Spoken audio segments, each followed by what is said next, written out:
자, 먼저 말씀을 한 군데 좀 읽어보죠. 요한일서 5장입니다. 요한일서 5장 10절입니다. 요한일서 5장 10절.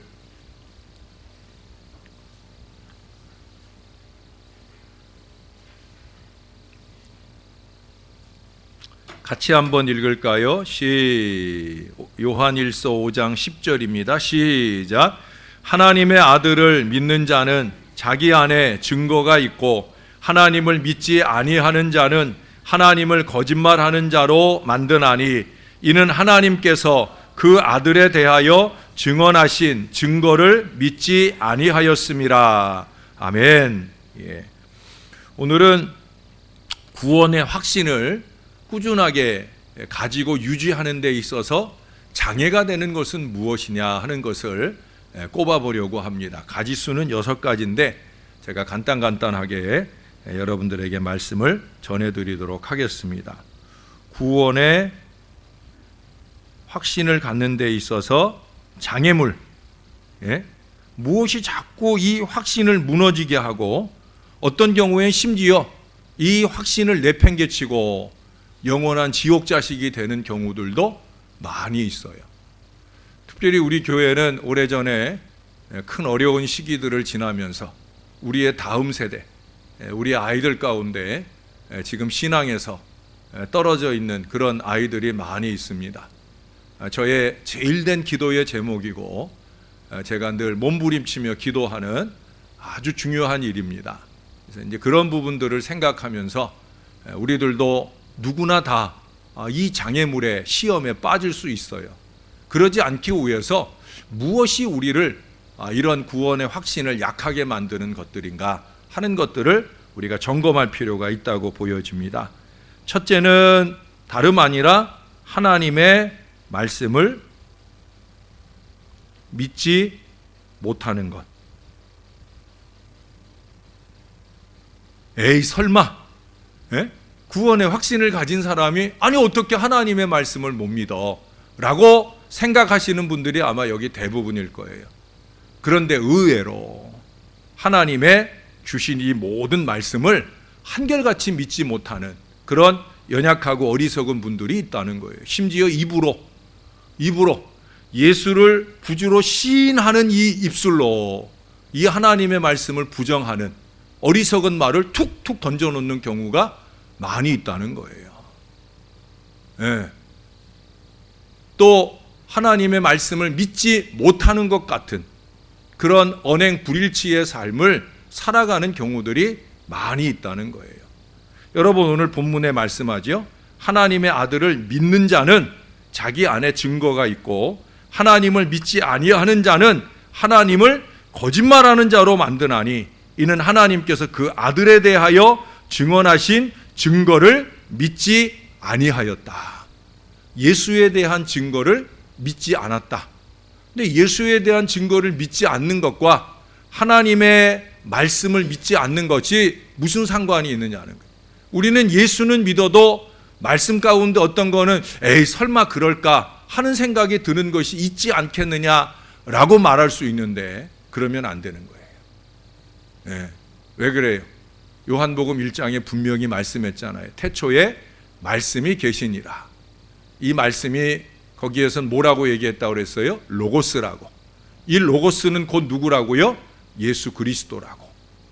그래서 예수님이 말씀이 육신이 되어 우리 가운데 오셨다라고. 그래서 우리가 성육신 하잖아요. 그 성육신이라고 하는 건 다름 아니에요. 말씀이 육신이 되어 오신 거예요. 결국 말씀은 곧 예수님, 예수님은 곧 말씀이라는 거예요. 그러니까 말씀을 믿지 않는다라고 하는 것은 곧 뭐예요? 예수를 믿지 않는 거예요. 요한복음 3장 16절이나 3장 36절에서 믿는다는 것은 믿음의 다른 이름이 뭐라고 그랬어요? 순종이라고 그랬죠. 그러니까 순종하지 않는 것은 믿지 않는 거예요. 그것은 말씀을 믿지 않을 뿐만 아니라 말씀이신 예수님을 믿지 않는 거예요. 저나 여러분들은 순종함으로 믿음으로 구원의 확신을 한결같이 유지하고 영원한 천국에 가야 될 줄로 믿습니다. 요한계시록에 보면 예수님의 이름이 여러 가지가 나와요. 알파, 오메가, 처음, 나중. 근데 그 중에 이런 이름을 말씀하셔요. 아멘이시오. 요한계시록 3장 14절에 보면 예수님의 이름 가운데 아멘이시오 그런단 말이에요. 아멘이 뭐예요? 아멘. 여러분 아멘 잘하잖아요. 아, 잘 못하지? 잘해요? 잘 못해요? 여기만 잘해, 여기만. 예? 예? 아멘. 아멘. 아멘이 뭐예요? 아멘 잘하시는데. 예? 진실로 그러한 줄로 믿습니다. 바로 믿음의 표시예요. 아멘. 아, 우리 목사님을 통해 주신 하나님의 말씀을 나는 믿습니다. 진실로 그러한 줄로 믿습니다. 이 아멘 그러는 거는 그냥 믿습니다만 아니란 말이에요. 예수님 이름이 아멘이시오라고 그랬으니까 그건 뭐예요? 결국 주님의 이름을 부르는 거예요. 말씀이신 예수님, 아멘. 그 아멘을 통해서 우리가 그 말씀을 확신하는 거예요. 그래서 말씀을 받아들이는 표시잖아요. 예? 대체적으로 여러분들이 아멘 할 때는 어떤 때예요? 강단에서 선포하시는 하나님의 말씀을 믿음으로 받아들일 때, 그때 아멘 하잖아요. 저도 외부 강사님들 오셔서 말씀 전할 때 제가 항상 여기 앉거나, 예? 내가 예배 인도할 땐 여기 앉거나 아니면 요 앞쪽에 앉아서 저도 말씀을 귀 기울여 들어요. 저는 또 목사다 보니까 예? 말씀을 귀 기울여 들으면서 또 이 다음에 나도 이 본문으로 설교를 할 때 그때 나는 어떤 것들을 전할까 하는 또 다른 하나님의 감동을 받는 시간이기도 해요. 그러나 그러할지라도 강단에서 전하시는 하나님의 말씀에 대하여 목사인 저도 감동을 받을 때, 아, 진실로 그러하고요, 나도 그 말씀을 믿음으로 받습니다 할 때 저도 아멘 해요. 아멘. 아멘 하는 거예요. 아멘을 잘해야 믿음이 잘할 줄로 믿습니다. 이 입술이 천근만근 돼가지고 아멘 한번 제대로 잘 못하면, 예? 그러면 경건한 신앙이 아니에요. 여러분 천국 갈 때 무거워서 못 가는 사람 되고 싶어요? 헐헐 날아가는 사람 되고 싶어요? 예, 뭐 날개짓까지 하면서 우리 김동희 권사님 날아가고 싶은 마음을 표현하시는데, 예, 헐헐 날아가야 되지요. 근데 인무게 때문에 아멘 한번 제대로 못하는 이 인무게가 천근만근 돼가지고 천국으로 날아 올라가야 될 걸음이 날아 올라가질 못하는 걸음이 되면 안 되겠다는 거예요. 그래서 제일 먼저 꼽는 게 그거예요. 하나님의 말씀을 믿지 않는 이것이, 이게 제일 큰 문제라는 거예요. 그래서 여러분 말씀 들려올 때 아멘 하셔요. 순복음교회 교인들은요, 예? 순복음교회 교인들은 아멘 할 때마다 손 들어요. 예? 제가 한번 순복음교회 가서 설교할 기회가 있어서 갔다가 아주 신나더라고요. 뭐 한마디만 하면 아멘! 아멘! 예? 강단에서 신이 나더라고요. 뭐 그 정도까지는 아니더라도, 이 말씀은 교인들이 꼭 아멘으로 받아야 되겠다 생각되어지는 선포가 있을 때, 그럴 땐 제가 조금 주둥이가 앞으로 오잖아요. 예? 그럴 때는 아멘 해야 될 타임인가 보다 라고 눈치를 채고 여러분들이 아멘 하심으로 이 말씀을 여러분 것으로 삼으시기를 바랍니다. 말씀을 의심하는 것은 곧 예수님을 의심하는 거예요. 이건 정말 위험한 거예요. 믿음의 뿌리가, 예? 뿌리째 흔들릴 수 있다는 거예요. 우리는 하나님의 말씀을 예수님을 부르듯 예수님을 받아들이듯 아멘으로 받아들여야 된다는 거예요. 그래서 이 아멘을 내가 내 입술로 선포함을 통해서 내 안에서 구원의 확신만 아니라 내 안에 확신하는 모든 신앙의 내용들이 다시 한번 내 안에서 견고해지는 시간이에요. 여러분들이 아멘을 꾸준하게 이어가야 되는 거예요. 여러분, 신앙 인생도 신앙 공동체도 말씀이 사라지면 형식만 남고 타락이 도래하게 되어 있어요. 그게 중세교회잖아요. 중세교회의 말씀이 사라졌어요. 성경은 성직자만 볼 수 있다고 하고, 예? 성도들에게 성경을 오픈하지 않고 성직자들만, 그것도 성직자들도 성경을 더 깊이 연구하고 은혜 받은 것을 선포하는 메시지가 아니라 자기들의 유익을 위하여, 자기들의 이기와 욕심을 채우기 위해서 성도들을 미혹해요. 그러니까 중세교회 말씀이 사라지니까 뭐예요? 형식만 남잖아요. 면죄부 팔아서 구원받는다는 엉뚱한 소리나 하고, 또 우리가 고행을 통해서 죄를 씻음받을 수 있다 하는 성경 외적인 얘기들을 하면서 교회가 타락을 하잖아요. 제가 작년에 참 중요한 경험을 했어요. 그게 뭐냐면 여러분들의 후원, 선교 후원을 통해 제가 독일의 한독가 모임으로 갔잖아요. 그때 종교개혁 500주년 기념하면서 바로 그 비텐베르크에서 있는 그 모임에 제가 갔었잖아요. 근데 거기선 종교개혁을 경험하고, 이 종교개혁이 왜 일어났어요? 중세교회의 타락으로 일어났잖아요. 제가 그 다음 일정으로 로마를 들려서 이렇게 오는 일정이었는데, 거기서 제가 알았어요. 이 모양이니까 종교개혁이 일어났지. 어마어마하게 교회들을 지어놓고 어마어마하게 치장을 해놓고 뭐 몇백 년에 걸쳐서 그 교회를 건축하느라고 얼마나 많이 교인들의 고열을 짰는지 몰라요. 정말 화려하고 아름답지만 거기에 복음이 없다는 거예요. 결국 그렇게 타락한 교회로 통하여 구원이 교회에서 사라지는 거예요. 하나님의 영광이 떠나가는 거예요. 여러분, 우리는 중세교회의 교훈을 잊지 말아야 됩니다. 그래서 종교개혁을 하는 분들이 제일 먼저 첫 번째로 꼽은 게 뭐예요? 솔라 스크립추라. 그게 뭐예요? 오직 말씀으로예요. 오직 성경으로. 이게 중요하다는 거예요. 오직 성경으로, 그걸 중심으로 해서 오직 믿음으로, 오직 은혜로, 이게 나오는 거예요. 말씀 없이 믿음 안 나오고 말씀 없이 은혜 안 나오는 거예요. 그래서 종교개혁이 위대해지는 거고 종교개혁이 성공했기 때문에 저와 여러분이 이 개신교의 후예로서 말씀의 백성이 되어진 줄로 믿습니다. 우리는 말씀의 백성이에요. 말씀의 후예란 말이에요. 결대로 이 말씀을 믿지 못하는 어리석음, 말씀에 불순종하는 우리의 신앙을 스스로 흔드는 어리석음을 절대 범하지 않도록 이 말씀 위에 굳건히 선 믿음의 삶을 열심으로 살아야 된다는 거예요. 그 다음 거 얘기하고 한꺼번에 두 가지 얘기를 조금 더 정리를 할게요. 두 번째 장애는 뭐냐? 영적인 졸음이에요. 제가 예배 시간에 조시는 분들 깔려고 이 얘기를 시작하는 게 아니에요. 이 교재가 얘기를 하고 있어요. 영적인 졸음. 근데 이 영적인 졸음은 무엇을 통해서 오겠어요? 육적인 졸음을 통해서 온단 말이에요. 예? 이 육적인 졸음이 영적인 졸음으로 이어지는 데 문제가 있다는 거예요. 몸이 피곤하면 졸 수도 있지요. 자지만 않으면 얼마나 다행이에요. 예? 그러나 이 육적인 졸음이 영적인 졸음으로 이어질 수 있다니까요. 이걸 우리가 유의해야 되는 거예요. 아버지 집에 왔으니 나는 너무 편해. 난 우리 아버지 집이 너무 편하고 좋아서 자꾸 아버지 집에만 오면 졸리는 순간이 있죠. 예? 멀리 기둥 뒤에 숨어서 조는 것도 아니고 코앞에 앉아서 졸게 되는 경우들도 있지요. 왜 없겠어요? 있어요. 목사라고 또 안 그러겠어요? 다 그런 거예요. 그러나 우리가 유의해야 할 것, 정신 차려야 될 건 뭐냐? 육적인 졸음이 습관이 되면 영적으로 존다는 거예요. 영적으로 졸면 뭐예요?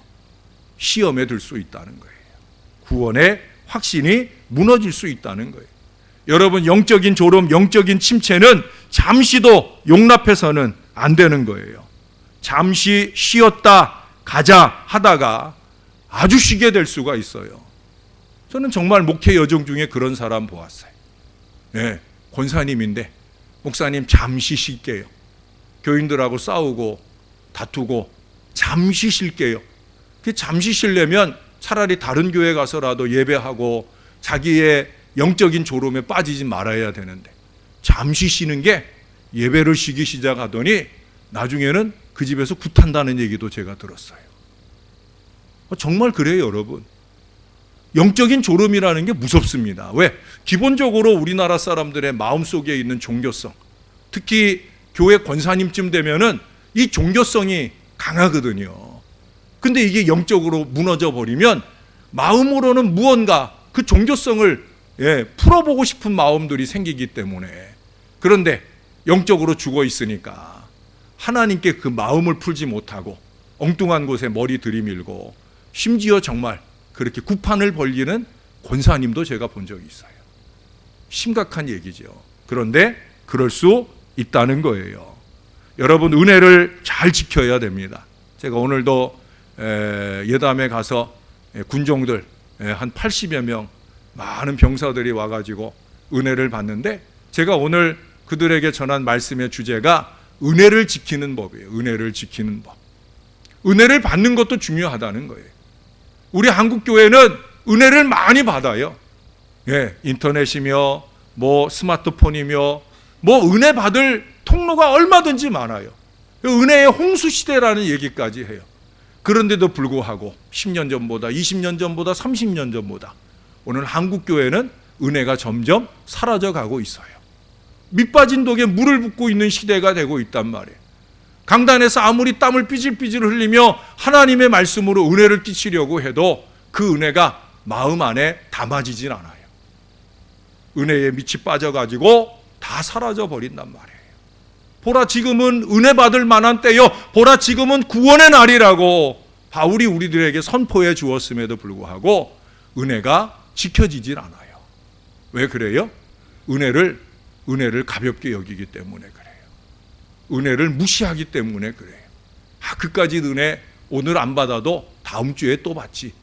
그까짓 은혜 올해 안 받아도 내년에 또 받지. 그까짓 은혜 여기 아니라도 다른 데서 또 받지. 여러분, 은혜를 소홀히 여기면 안 돼요. 은혜를 소홀히 여긴다는 그 마음은 뭐예요? 결국 내가 영적으로 잠들어 있다는 거예요. 영적으로 침체되어 있다는 거예요. 내가 열심히 예배 생활을 하지만 내 영이 잠자고 있는 거예요. 목사가 강조하는 부분에서 말씀을 선포할 때 믿습니다 그러면 자기도 모르게 입에서 아멘 하고 있는데 영은 잠자고 있다는 거예요. 여러분, 잠자는 영을 깨워야 돼요. 제가 성결교회 출신이잖아요. 어린 시절을 성결교회에서 자랐어요. 제가 자주 여러분들에게 소개하는 제 유아 세례를 베풀어 주신 이성봉 목사님, 성결교회 아주 유명한 부흥 강사예요. 저는 부흥 강사 밑에서 유아 세례도 받고, 그리고 저 영등포의 강다리 목사님 그분 아래에서 어린 시절도 보내고, 또 그 강다리 목사님 아들하고 저하고 아주 친분 있는 사이로 그렇게 학창 시절도 보내고 그랬어요. 근데 그 이성봉 목사님이, 그분은 성경과 함께 그분이 또 강해하는 게 뭐냐면 철로역정이에요. 그분은 부흥회 때 그 존 번연의 철로역정 강해를 많이 했어요. 왜냐하면 철로역정 안에는 이 성경의 진리를 재미난 이야기로 꾸며놓고 있거든요.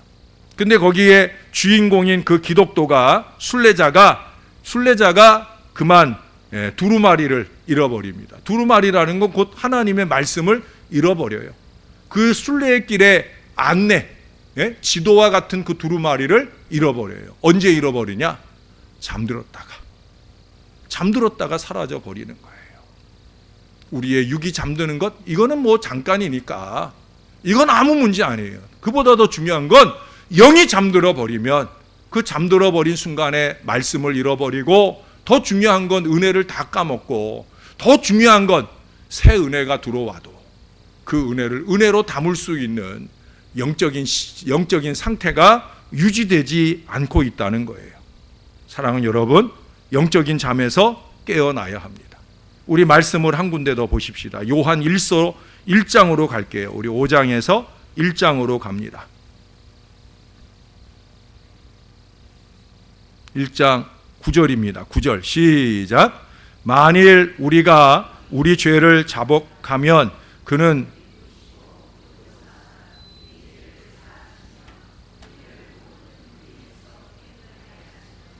아멘. 만일 우리가 우리 죄를 자백하면, 이 얘기는 뭐예요? 저나 여러분이나 다 죄 지을 가능성은 항상 가지고 산다는 거예요. 우리가 날마다 말씀을 상고하는 이유는 다른 데 있지 않아요. 이 말씀을 통해 우리의 영적인 상태를 점검하는 거예요. 내가 지금 잠들어 있는 건 아닌가? 내가 지은 죄가 나로 하여금 영적으로 잠들어 있게 하는 건 아닌가? 말씀을 통해 그걸 깨달아 보려는 거예요.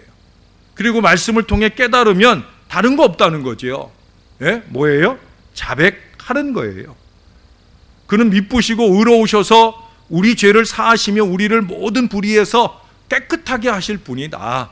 그리고 깨끗해진 그 마음이어야 비로소 새 은혜가 그 이상으로 넘치게 되어지니까 그걸 위해서 우리가 하나님의 말씀으로 조명을 받는 거예요. 여러분, 제가 옛날에 여러분들에게 조종사 얘기를 해준 적이 있어요. 비행기 조종사가 비행을 하면은요, 이게 그냥 이렇게 이런 똑바른 방향으로만 이렇게 가는 게 아니잖아요. 여러분, 비행기 보시면 가다가 뱅글뱅글 돌기도 하고 또 회전을 할 때도 완전히 뒤집어서 돌기도 하고.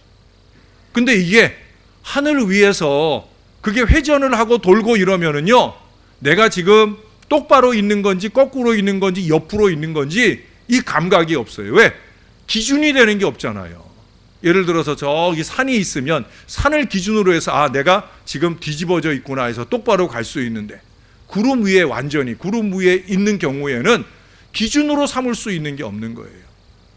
결국 이 비행기 조종사의 기준은 뭐겠어요? 계기판이에요. 계기판에 그 계기판이 지금 내 비행기가 90도 누워 있는지 180도 누워 있는지 아니면 똑바로 가고 있는지 계기가 보여주는 거예요. 근데 어줍지 않게 내가 이래봬도 조종이 10년, 20년 경력이야, 30년 경력이야, 이렇게 생각을 하고 자기의 그 경력과 경험에 근거해서 내가 지금 똑바로 가고 있다라고 착각하는 어리석음이 제일 무섭다는 거예요. 그래서 비행기 조종사는 아무리 오래 경력을 쌓아도 경력을 쌓은 만큼 더 집중하는 게 뭐냐? 바로 계기판이에요. 계기판. 여러분, 신앙생활도 마찬가지예요. 저나 여러분, 이 부족한 중에 목사라고 해도 이 말씀만 들고 30년 이상의 설교 사역을 해왔다고 할지라도 그래도 여전히 이 하나님의 말씀은 늘 새롭고 새 은혜로 다가오더라고요. 이 말씀 앞에는 너나 없어요. 누구나 다 이 말씀을 기준으로 해서 새 은혜를 채워가고 말씀이 말하는 미래를 아름답게 살아갈 수 있어야 된다라고 하는 거예요. 자기의 느낌이나 생각이나 계산이나 이런 것들 아주 위험합니다. 우리를 엉뚱한 방향, 엉뚱한 신앙으로 가게 할 수도 있고 거꾸로 가게 할 수도 있어요. 여러분, 제대로 된 신앙의 걸음은 하나님의 말씀이 기준이 되고 이 말씀을 따라 믿고 이 말씀을 따라 순종하고 살아가는 저와 여러분들의 삶, 그 순종이라는 것이 때때로 내 죄를 자백하고 내려놓아야 되는 순종이면 회개하면 되는 것이고, 그 순종이 때때로 내가 어렵고 힘들더라도 그것을 내가 감당해야 될 나의 십자가 몫이라고 하면 그것을 잘 지고 감당해 나가는 저와 여러분들이 되어야 할 줄로 믿습니다. 세 번째 장애는 속된 마음입니다. 속된 마음. 이걸 한 단어로 표현하면 세속성이라고 그럴 수 있겠죠. 우리가 어쩔 수 없는 이 환경 속에 살다 보니까, 이 환경의 지배를 받을 수밖에 없다 보니까 자꾸 우리 안에서 이 세속성이 나온단 말이에요. 교회는 영적인 공동체인데 영적으로 생각하고 영적으로 말하고 영적으로 행동할 수 있어야 되는데 자꾸 세상의 경험에 근거해서 교회의 일을 말하고 행동할 때가 많이 있다는 거예요. 근데 더 큰 문제는 이 신앙 자체를 세속적인 흐름 안에서 이해하려고 한다는 거죠. 그래서 바울은 우리들에게 권했거든요. 여러분, 말씀을 한 군데 보십시다.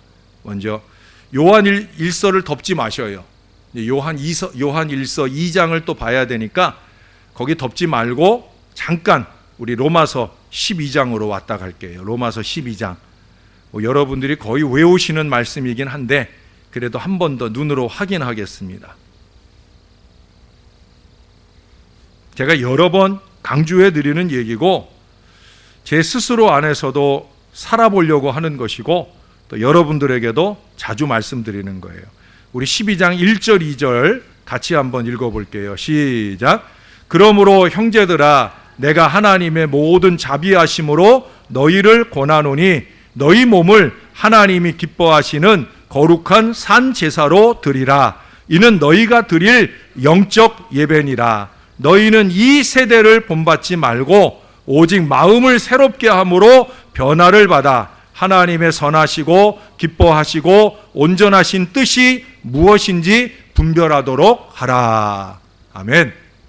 예, 하나님의 선하시고 기뻐하시고 온전하신 뜻, 그 뜻, 그것은 뭐예요? 그 앞에서 얘기한 거룩한 산 제물로 드리는 우리의 삶이죠. 근데 여기서 2절을 시작을 이렇게 해요. 너희는 이 세대를 본받지 말아라. 이게 무슨 얘기예요? 이 세속적인 사고방식, 계산, 이런 것들을 본받지 말라는 거예요. 기도는 기도대로 믿습니다 해놓고 금방 삶의 상황에 닥치면 언제 기도했는가, 기도하고는 아무 상관없는 그런 믿음 없는 말을 할 때가 많이 있잖아요. 여러분, 기도 따로 삶 따로가 되면 안 된다는 거예요. 말씀 따로 삶 따로가 되면 안 된다는 거예요. 이게 하나가 되어지는 것, 그게 바로 이 세대를 본받지 않고 마음을 새롭게 해서, 이 세대에 젖어 있는 마음을 좀 새롭게 해서 하나님의 선하시고 기뻐하시고 온전하신 뜻을 한결같이 추구해 가는 바로 그 마음이 필요하다라고 하는 거예요. 여러분, 요한 1서로 다시 가보겠습니다. 요한 1서 2장입니다. 2장 15절부터 보겠습니다. 15절부터 17절까지 볼 텐데 15절은 제가 읽고 16절은 여러분들이 읽고 17절은 같이 읽겠습니다. 이 세상이나 세상에 있는 것들을 사랑하지 말라. 누구든지 세상을 사랑하면 아버지의 사랑이 그 안에 있지 아니하니.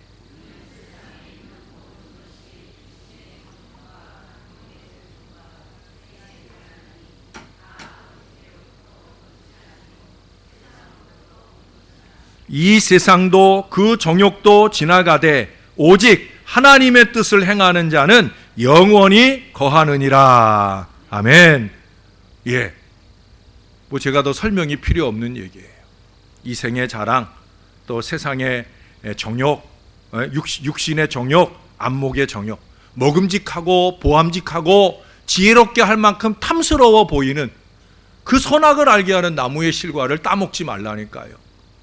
너 그거 먹으면 하나님과 같이 돼. 그게 뭔 얘기예요? 우리가 대부분 바로 그런 데서 죄가 생기거든요. 하나님이 결정해 주시는 하나님의 뜻을 따라가야 되는데 내 마음대로, 내가 하고 싶은 대로, 예? 그렇게 내가 하고자 하는 것이 결국 선악을 알게 하는 나무의 실과를 따먹는 원죄성이 꿈틀거리는 거예요. 내 뜻대로가 아니라 주 뜻대로. 여기 마지막에 뭐라고 그래요? 오직 하나님의 뜻을 행하는 자는 영원히 거하느니라. 구원의 확신을 한결같이 가지고 천국 걸음을 한결같이 가는 비결은 어디 있느냐? 하나님의 선하시고 기뻐하시고 온전하신 그 뜻을 행하는 사람이 바로 그 길을 가는 거예요. 그 길을 한결같이 갈 수 있는 거예요. 여러분, 제발 하나님의 뜻을 좀 행하며 살 수 있게 되기를 바랍니다. 하나님의 뜻이 선이라고 그랬잖아요. 예? 예, 아마 리더 헬퍼들 모였을 때도 얘기하고 했었을 건데, 예? 시편 37편 3절에 보면 하나님을 의뢰하고 선을 행하라 했는데, 선이 뭐냐? 예수 믿는 저와 여러분에게 선이 뭐예요? 뭐 착한 일하고 좋은 일하고 이게 선이 아니에요. 물론 그것도 해야 되지만 그보다 더 중요한 건 뭐예요? 아버지의 뜻대로가 선이에요. 따라해 보십시다. 아버지의 뜻대로. 아버지의 뜻대로. 예, 오늘 찬양도 내 주여 뜻대로 행하시옵소서 찬양했잖아요. 그 입술의 찬양이 우리 마음의 고백이 되어야 된다는 거예요. 자꾸 내 뜻을 관철하는 기도의 습관을 버려야 돼요. 그게 이루어지는 게 은혜가 아니라니까요. 아버지의 뜻이 내게 이루어지는 게 은혜예요. 내 원대로 마옵시고 아버지의 원대로 되기를 원하나이다. 이 기도가 승승장구 내 안에서 일어날 때 그 기도대로 아버지가 당신의 뜻을 내게 펼쳐주시는 놀라운 은혜가 풍성해질 때 그것이 우리에게 선이요, 그렇게 선한 뜻을 이루어가는 저와 여러분의 미래가 천국의 가장 따뜻한 자리가 될 줄로 믿습니다. 그렇게 살아져야 되는 거예요. 여러분, 말세에 나타나는 가장 중요한 징조들이 뭐냐? 디모데후서에서 바울이 말하기를 말세에 사람들이 자기를 사랑한다는 거예요. 자기만 아니라 돈을 사랑한다는 거예요. 돈만 아니라 쾌락을 사랑한다는 거예요. 돈을 사랑하고 쾌락을 사랑하고 자기를 사랑하는 이 말세의 징조, 결국 그건 뭐예요? 세상을 사랑하는 거예요. 여러분, 이 사신 요한 1서에서는 사랑을 강조해서 말하거든요. 사랑의 사도인 요한이 하나님의 말씀, 계명을 행하는 으뜸으로 강조하는 내용이 뭐냐면 사랑이에요. 사랑. 예? 사랑을 행해야 된다는 거예요. 그런데 오늘 15절에 뭐라고 시작을 해요? 이 세상이나 세상에 있는 것들을 사랑하지 말라. 사랑을 가장 많이 말하는 요한 1서에서 그래도 사랑하지 않을 게 있다는 거예요. 그게 뭐냐? 이 세상이라는 거예요. 공교롭게도 내일 새벽에도 물질에 관한 시편의 말씀을 우리가 상고하게 되는데, 여러분, 필요하지만 사랑하지 말아야 될 게 있어요. 하나님보다 더 사랑하면 안 되는 게 있어요. 그게 뭐냐? 물질을 비롯한 여러 가지 세상이라는 거예요. 세상을 사랑하면 안 돼요. 사랑이라고 다 사랑이 아닙니다. 세상적 사고에 근거한 사랑은 사랑이 아닌 거예요. 여러분, 사랑이라고 다 사랑이 아니잖아요. 예? 가정 안에서도 사랑은 사랑만 해야 사랑인 거지요. 가정 밖에서의 사랑은 사랑이 아닌 거잖아요. 세상에 대한 사랑도 마찬가지예요. 저나 여러분은 하나님만 사랑하도록 이 구원의 확신이 우리 안에 있는 한 우리 안에선 끊임없이 하나님만 사랑하도록 우리를 자극하게 되어 있어요. 이 사랑 안에 충만히 거하는 하나님의 자녀들이 되시기를 바랍니다. 네 번째 장애는 뭐냐? 성령 충만의 결핍입니다. 성령 충만이에요. 여러분, 충만을 설명드렸던 거 기억나셔요? 지금 주전자가 있으면 제가 여기서 실현을 해보일 텐데, 성령 충만이라는 것은 이 물이 여기 지금 한 절반 정도 차 있어요. 이거는 절반 정도 차 있는 건 충만 아니죠? 자, 물이 찰랑말랑 이 꼭대기까지 차 있어요. 충만이에요, 아니에요? 아니에요. 충만은 뭐냐? 물이 더 넘치는 거예요. 내 안에서 넘쳐서 나만 아니라 나의 곁에 있는 사람에게도 영적 영향력을 끼칠 수 있는, 그게 바로 성령 충만이에요. 차고 넘치는 은혜란 말이에요. 그런데 그 차고 넘치는 은혜의 결핍, 그것이 바로 우리로 하여금 꾸준한 구원의 확신을 놓치게 만들 때가 있다라고 하는 거예요. 우리 요한복음 말씀으로 좀 가겠습니다. 요한복음 7장입니다. 7장. 자, 6가지라고 그랬는데 이제 4가지에서 걱정스러우실 텐데 5번째, 6번째는 금방 끝나요. 걱정하지 마시고 요한복음 7장 37절부터 찾아보겠습니다. 우리 예수님께서 아주 우리에게 은혜되는 말씀을 주셔요. 37절에서 39절까지 이 말씀도 한 절씩 읽고 39절은 같이 읽겠습니다. 명절 끝날 곧 큰 날에 예수께서 서서 외쳐 이르시되 누구든지 목마르거든 내게로 와서 마시라.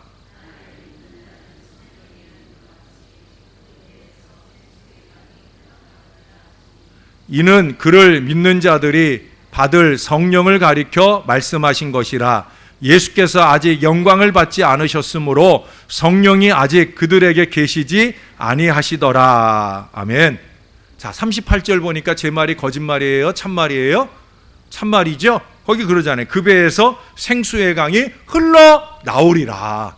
이게 성령 충만이란 말이에요. 흘러 넘치는 성령 충만. 예? 바로 그것이 이루어져야 된다는 거예요. 여러분, 미국의 에이든 토저라고 하는 분이 그런 얘기를 했어요. 세상과 충돌하라 하는 책을 썼어요. 세상과 충돌하라. 이 앞에 3번 주제와 지금 4번 주제를 제가 한꺼번에 연결해서 말씀을 드리는 거예요. 이 세상과 충돌하라라고 하는 책에 부제를 밑에다 적어놨는데 뭐라고 적어놨냐면 세상과 동행할 것인가 성령님과 동행할 것인가. 우리는 결국 이 2가지 중에 하나예요. 세상과 충돌하라 하는 그 제목의 책을 쓰면서 거기서 우리로 하여금 선택하게 하는 거예요. 세상과 충돌할 것인가, 아니면 세상과 동행할 것인가, 아니면 성령과 동행할 것인가. 저와 여러분이 성령으로 충만하고 성령과 동행할 때 세상은 우리와 점점 멀어질 거예요. 그러나 우리가 세상과 동행하는 한 절대로 성령은 우리와 함께 하실 수 없어요. 성령은 거룩한 영이잖아요. 그 영은 세상에 속된 것과 절대 함께 하시지 않아요. 제가 지난주인가 지지난주에도 얘기했잖아요. 우리의 마음 안에 있는 죄악이나 속된 것들, 사사로운 것들을 비워낼수록 그 빈자리에 성령의 은혜가 채워진다. 왜 우리가 성령 충만함을 꾸준히 유지하며 살지 못할까? 오늘은 은혜 받았어야 하는데 내일은 또 엉뚱한 소리를 하고 살아갈까? 그건 다른 데 있지 않아요. 성령 충만하지 않아서 그런 거예요. 왜 성령 충만하지 않아? 아직도 세속성이 가득해요. 우리의 삶의 주변에 널려있는 세속적인 것들에 우리가 너무 깊이 빠져 있어요. 더 큰 문제는 뭐냐면 그렇게 빠져 있는 것을 깨닫지 못해요. 지금 내가 하는 일이 세속적으로 너무 빠져 있다는 것을 깨닫지 못해요. 이게 신앙적인 건지 세속적인 건지를 구분을 하지 못하는 경계선을 넘나들고 있단 말이에요. 이걸 분명하게 알아야 돼. 그 우리가 더 성령 충만을 사모해야 되는 거예요. 그분은 그 책 가운데 이렇게 얘기를 합니다. 하나님은 세상과의 타협을 반대하시고 대적하신다. 세상과 당당히 맞서야 된다. 세상을 흉내내지 말아야 된다. 하나님과 동행하려면, 하나님의 뜻을 따르려면 세상과 충돌해야 된다. 하나님은 전적 의지를 원하신다. 적당히 걸쳐놓은 걸 원하지 않으신다는 거예요. 전적인 의지. 예? 그래서 하나님을 의뢰하면 하나님의 뜻을 행하는 것을 따라갈 수밖에 없는 거예요. 전적인 의지, 그게 뭐예요? 성령 충만이에요. 세상에 항복하고 살지 말고, 세상 앞에 무릎 꿇거나 세상 앞에 덜덜 떨지 말고 하나님께 두 손 들고 하나님께 무릎 꿇고 사는 것이 성령 충만한 것이요, 구원의 확신을 꾸준하게 유지하고 사는 저와 여러분들의 비결이 될 줄로 믿습니다. 다섯 번째, 여섯 번째는 간단하게 가겠습니다. 다섯 번째는 뭐냐? 좀 길어요. 쭉 제가 읽어드릴게요. 예정설, 선택, 속세에서의 구원, 영원한 구원 등등의 교리에 관한 지나친 강조. 이게 우리를 구원의 확신으로부터 멀어지게 할 수 있다는 거예요. 그게 뭐냐면 우리를 나태하고 안일하게 할 수 있다는 거예요. 네? 침례교에서 나온 구원파, 이 구원파 이단이 바로 이 부분의 강조에서 생기는 거예요. 우리는 한번 회개하면 또 회개할 필요 없다고. 우리는 한번 구원받으면 그러면 그것으로 우리는 영원히 천국 갈 수 있는 사람이라고. 그러니 세상에서 온갖 모양의 죄를 저질러도 한 번 구원의 백성은 영원한 구원의 백성이다. 뭐 틀리지 않은 말도 있어요. 하나님이 컨택하시면, 하나님이 우리를 부르시면 그러면 우리는 영원한 구원의 백성이 되는 건 맞아요. 그러나 그것이 우리가 나태해도 된다는 얘기는 아니에요.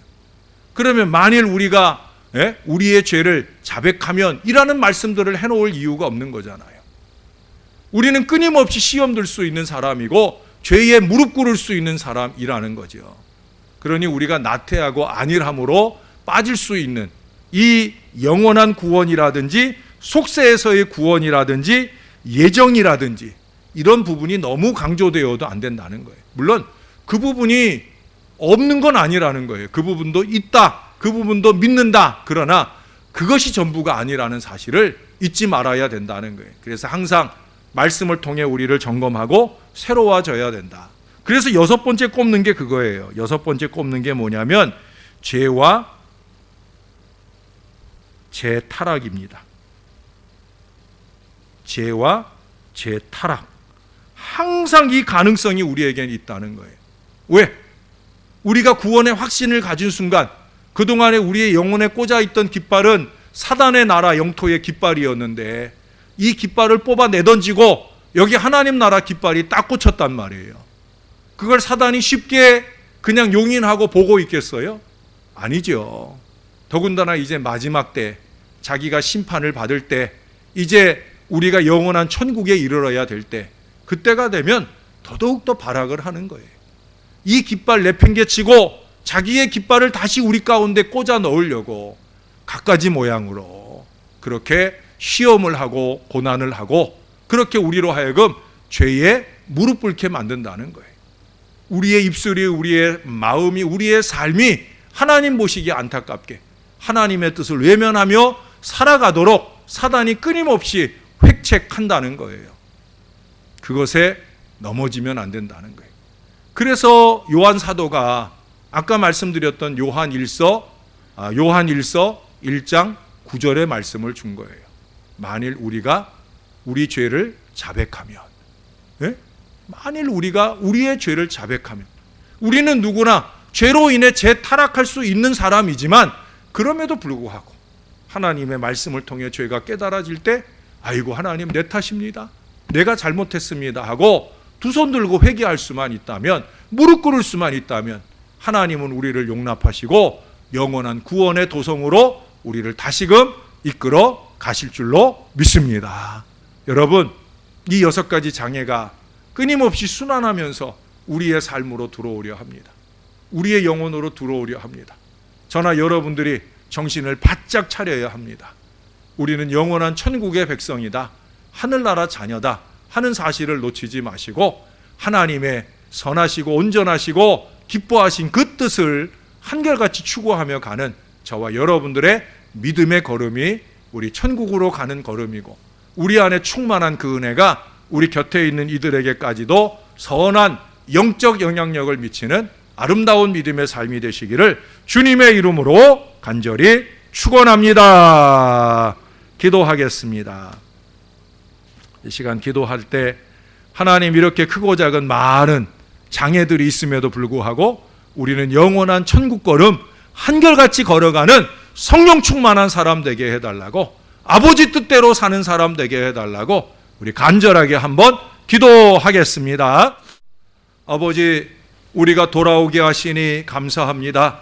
우리가 돌아온 자리가 주의 품 안이라 감사합니다. 언제나 주의 품 안에 거하여 주님의 입에서 나오는 그 모든 말씀으로 흥겨워하며 그 말씀을 온전히 믿고 따라가는 이 귀한 믿음의 자녀들 다 되게 축복해 주옵소서. 하나님을 믿으니 곧 나를 믿으라, 나를 믿으니 곧 나의 말을 믿으라 말씀하시는 주의 말씀을 귀 기울여 듣게 하시고 주의 말씀을 잘 믿고 따름으로 영원한 천국길 가는 저희들의 걸음이 순탄한 걸음 되게 도와 주옵소서. 말씀에 하나님 뜻 나타나 있는 줄로 믿습니다.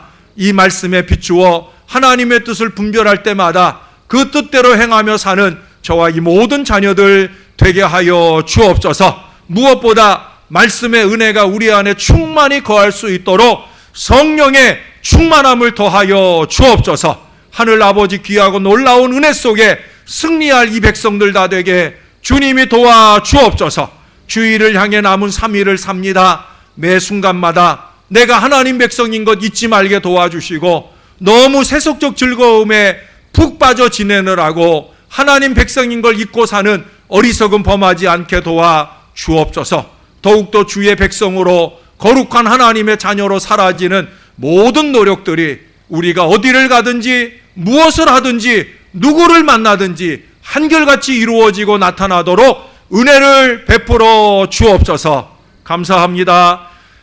뿐만 아니라 하나님 앞에 귀한 예물 올려드린 우리 권사회를 기억해 주옵소서. 영적인 어머니들이 꼭 되게 도와주시고, 기도하는 어머니들이 되게 도와주시고, 교회를 유익되게 하는 모든 헌신과 섬김을 통해 늘 하나님께 영광 올려드리는 믿음의 여종들 위해 놀라운 축복을 더하여 주옵소서. 저들의 손길을 통해 하나님의 은혜교회가 은혜 가운데 입당을 하는 모든 순서들을 잘 준비해 주시고 영광 받으시는 선교의 센터가 될 수 있도록 은혜를 베풀어 주옵소서. 감사드립니다. 예수님 이름으로 기도합니다. 아멘.